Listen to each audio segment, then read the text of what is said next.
Yeah. Right, right. So I'm guessing you decided to build there because of their change in the Exactly, yeah. That, and also I'm part of a community, a mastermind specific to, co-living, where my mentor, she's based out of Phoenix, and she has the contacts, and, she has a good relationship with the city. Um, the thing is, with Phoenix also, they're very pro density and pro, like, they're going all, they're supporting people like me who wants to build affordable housing.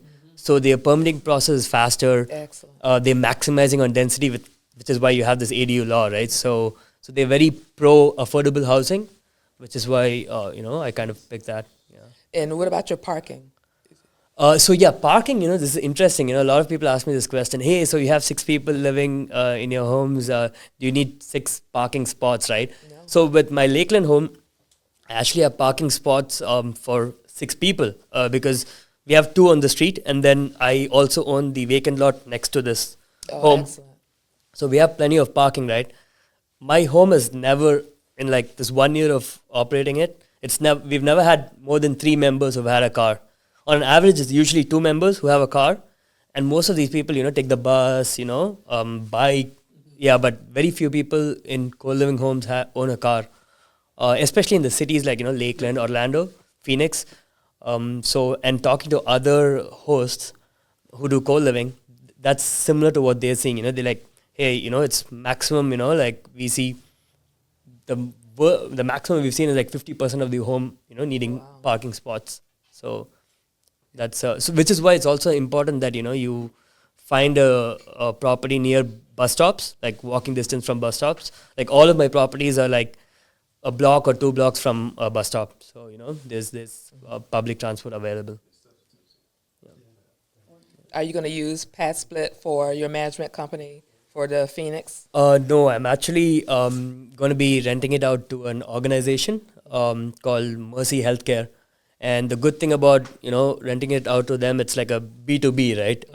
I don't need to manage the members or there. Like right now with the Lakeland home, I'm the one kind of managing members, which has been fine.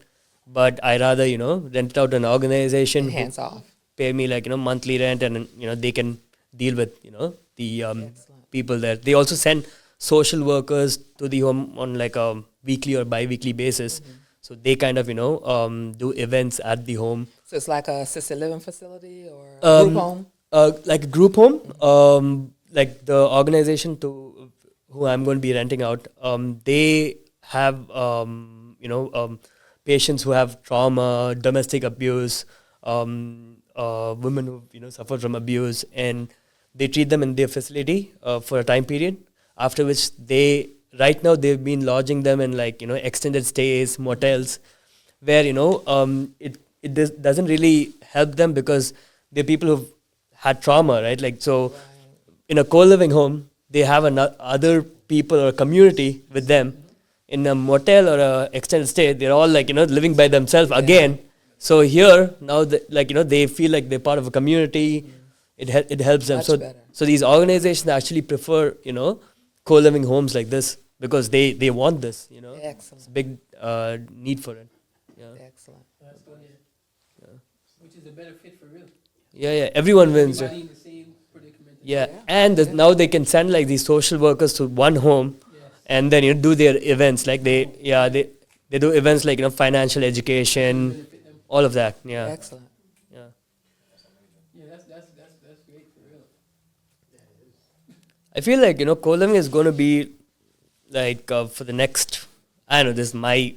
I'm bullish on co-living, obviously, but because of how affordability is going really bad in America, and where like the pay scales have been like this, but like the cost of living has been like this, and there's just no supply of affordable housing. There's going to be this asset class. I feel is going to perform well for the next maybe I don't know 5-10 years or more. Even depending how the country goes, there's a lot of places in Europe that model happens, and it's more like community. Like you'll have older people, and they're kind of helping younger people who have kids who have to work. Like it's truly, it's like a family model in a way, or even working together on cooking or other things. And I think that's why this country has stress because everybody's trying to do everything by themselves. And Right. it's a lot, you know? Right. So I think that's brilliant, like, Right. props to you. Oh, yeah, because oh, yeah. That's Right. amazing. Like, because again, loneliness is another problem here, you know, so that's Very real. very real problem, right? So this kind of helps that. I know, like, the members in my home in Lakeland, a lot of them are friends, and, you know, they kind of help each other. One interesting thing is, like, when I started out with co-living, I thought, you know, my median age would be probably in the 30s or something. No, you know, like, I have people in the 30s, 20s, 60s. Wow. I have two people in my home right now, you know, in their 60s living in my home in Wow. Lakeland, yeah. The So, cost, yeah, sorry. better cost, right? Yeah, yep. Mm-hmm. Your Phoenix build, You're onto something right there. yeah. Co-living is Your good. Phoenix build is new construction. Who's doing the overarching guidance and So, GC work and all that? I got referred to a GC through my mentor because he's done a few of these builds in Phoenix. Excellent. And so we were able to work out a price. He's building his co-living homes at like about $150 a square feet, Excellent. and the ADUs at like 135, 130, 135. But one thing to remember is like the finishes at these homes, they look nice, they're clean, but they're not fancy trim outs, right? They're like functional builder grade finishes, you know, where you can go to Home Depot and, you know, get a lot of these finishes. Don't get me wrong, even though it's affordable housing, it, like, I've visited some of these homes, especially in Phoenix, looks really good, functional, works perfect. It's just not like fancy finishes because it's, again, affordable housing, you know. Yeah. And what are you doing with your furniture? Uh, How are you getting your furniture? So with the Lakeland home, I actually worked with this guy called Paul. He has a company where he used to own a furniture store before, and now one of his company, basically what they do is they help pad split hosts or, like, you know, co-living hosts when they need furniture. So he gives a bulk pricing, or depending on the number of rooms, he goes to your place with his team, and in like 4 hours, or like, I think when they furnished my home, they arrived at like 9 a.m. By like 1 p.m., 2 p.m. They've done. The entire home is furnished, and the prices are good. The main thing is the furniture is proper, Solid. you know, solid, you know, like, I've never had any complaints from any of the members on like, hey, the mattress is not good, or so I've used him for my Lakeland home. I'll be using him for my Orlando home. Excellent. For Phoenix, I'm still working that out. Excellent. That's Yeah. good. But yeah, they all come in furnished. Some people do this co-living model with unfurnished homes, Uh-huh. and the reasoning being like, you know, people stay longer if, you know, they bring in their own furniture. And But I don't want them to bring in bed bugs and right, roaches. right, Yeah. exactly, Yeah.